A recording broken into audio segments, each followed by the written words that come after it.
took the leather cap from the mantel, examined it and, beckoning to the sergeant of gendarmes, whispered: "Sergeant, send one of your men to Dieppe at once. Tell him to go to Maigret, the hatter, in the Rue de la Barre, and ask Monsieur Maigret to tell him, if possible, to whom this cap was sold." The field of inquiry, in the deputy's phrase, was limited to the space contained between the house, the lawn on the right, and the angle formed by the left wall and the wall opposite the house, that is to say, a quadrilateral of about 100 yards each way, in which the ruins of Ambrumésy, the famous medieval monastery, stood out at intervals. They at once noticed the traces left by the fugitive in the trampled grass. In 2 places, marks of blackened blood, now almost dried up, were observed. After the turn at the end of the cloisters, there was nothing more to be seen, as the nature of the ground, here covered with pine needles, did not lend itself to the imprint of a body. But in that case, how had the wounded man succeeded in escaping the eyes of Raymonde, Victor and Albert? There was nothing but a few breaks, which the servants and gendarmes had beaten over and over again, and a number of tombstones under which they had explored. The examining magistrate made the gardener, who had the key, open the chapel, a real gem of carving, a shrine in stone which had been respected by time and the revolutionaries, and which, with the delicate sculpture work of its porch and its miniature population of statuettes, was always looked upon as a marvellous specimen of the Norman Gothic style. The chapel, which was very simple in the interior, with no other ornament than its marble altar, offered no hiding place. Besides, the fugitive would have had to obtain admission, and by what means? The inspection brought them to the little door in the wall that served as an entrance for the visitors to the ruins. It opened on a sunk road running between the park wall and a copsewood containing some abandoned quarries. Monsieur Filleul stooped forward. The dust of the road bore marks of anti-skid pneumatic tires. Raymonde and Victor remembered that after the shot they had seemed to hear the throb of a motor car. The magistrate suggested: "The man must have joined his confederates." "Impossible!" cried Victor. "I was here while Mademoiselle and Albert still had him in view." "Nonsense! He must be somewhere. Outside or inside, we have no choice." "He is here," the servants insisted obstinately. The magistrate shrugged his shoulders and went back to the house in a more or less sullen mood. There was no doubt that it was an unpromising case, a theft in which nothing had been stolen, an invisible prisoner. What could be less satisfactory? It was late. Monsieur de Gesvres asked the 2 officials and the 2 journalists to stay to lunch. They ate in silence, and then Monsieur Filleul returned to the drawing-room, where he questioned the servants. But the sound of a horse's hoofs came from the courtyard, and a moment after, the gendarme who had been sent to Dieppe entered. "Well, did you see the hatter?" exclaimed the magistrate, eager at last to obtain some positive information. "I saw Monsieur Maigret. The cap was sold to a cab driver." "A cab driver?" "Yes, a driver who stopped his fly before the shop and asked to be supplied with a yellow leather chauffeur's cap for one of his customers. This was the only one left. He paid for it, without troubling about the size, and drove off. He was in a great hurry." "What sort of fly was it?" "A calash." "And on what day did this happen?" "On what day? Why, today, at 8 o'clock this morning." "This morning? What are you talking about?" "The cap was bought this morning."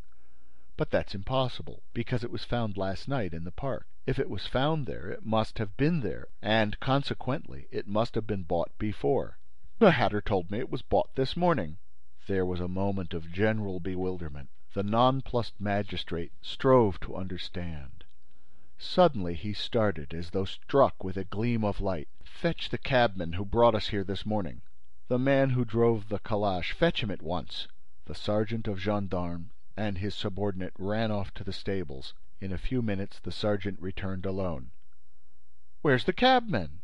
"He asked for food in the kitchen, ate his lunch and then—" "He went off." "With his fly?"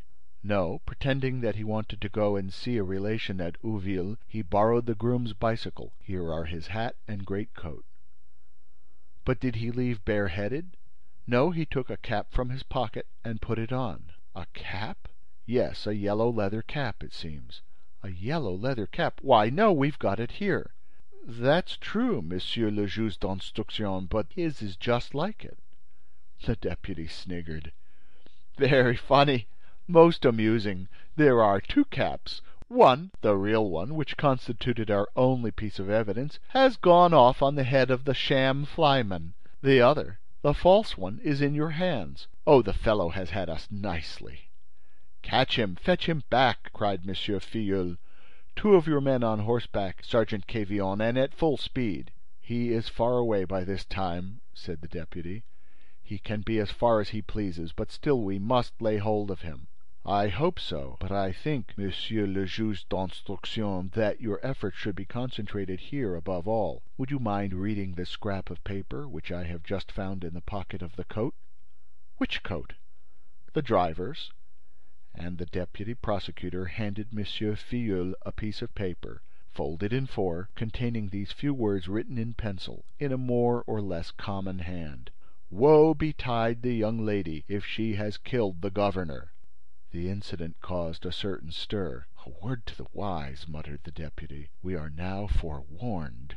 "Monsieur le Comte," said the examining magistrate, "I beg you not to be alarmed. Nor you either, mademoiselle. This threat is of no importance, as the police are on the spot.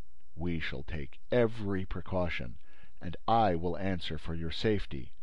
As for you, gentlemen, I rely on your discretion. You have been present at this inquiry, thanks to my excessive kindness towards the press, and it would be making me an ill return—" He interrupted himself, as though an idea had struck him, looked at the two young men, one after the other, and going up to the first, asked: "What paper do you represent, sir?" "The Journal du Rouen." "Have you your credentials?" "Here." The card was in order. There was no more to be said.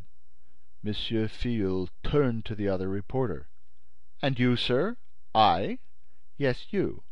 What paper do you belong to?" "Why, Monsieur le Juge d'Instruction, I write for a number of papers, all over the place." "Your credentials?" "I haven't any." "Oh, how is that?" "For a newspaper to give you a card, you have to be on its regular staff." "Well?" "Well, I am only an occasional contributor, a free lance. I send articles to this newspaper and that. They are published or declined according to circumstances." "In that case, what is your name? Where are your papers?" "My name would tell you nothing. As for papers, I have none." "You have no paper of any kind to prove your profession?" "I have no profession." "But look here, sir," cried the magistrate with a certain asperity, "you can't expect to preserve your incognito after introducing yourself here by a trick and surprising the secrets of the police." "I beg to remark, Monsieur le Juge d'Instruction, that you asked me nothing when I came in, and that therefore I had nothing to say. Besides, it never struck me that your inquiry was secret, when everybody was admitted, including even one of the criminals." He spoke softly, in a tone of infinite politeness. He was quite a young man, very tall, very slender, and dressed without the least attempt at fashion, in a jacket and trousers, both too small for him. He had a pink face like a girl's, a broad forehead topped with close-cropped hair, and a scrubby and ill-trimmed fair beard. His bright eyes gleamed with intelligence. He seemed not in the least embarrassed and wore a pleasant smile free from any shade of banter. M. Filleul looked at him with an aggressive air of distrust. The two gendarmes came forward. The young man exclaimed gaily: "Monsieur le Juge d'Instruction, you clearly suspect me of being an accomplice. But if that were so, would I not have slipped away at the right moment, following the example of my fellow criminal?" "You might have hoped—" "Any hope would have been absurd. A moment's reflection, Monsieur le Juge d'Instruction, will make you agree with me that, logically speaking—" M. Filleul looked him straight in the eyes and said sharply: "No more jokes. Your name?" "Isidore Beautrelet." "Your occupation?" "Sixth form pupil at the Lycée Janson de Sailly." M. Filleul opened a pair of startled eyes. "What are you talking about? Sixth form pupil? At the Lycée Janson, Rue de la Pompe, number—" "Oh, look here!" exclaimed Mr. Filleul. "You're trying to take me in. This won't do, you know. A joke can go too far."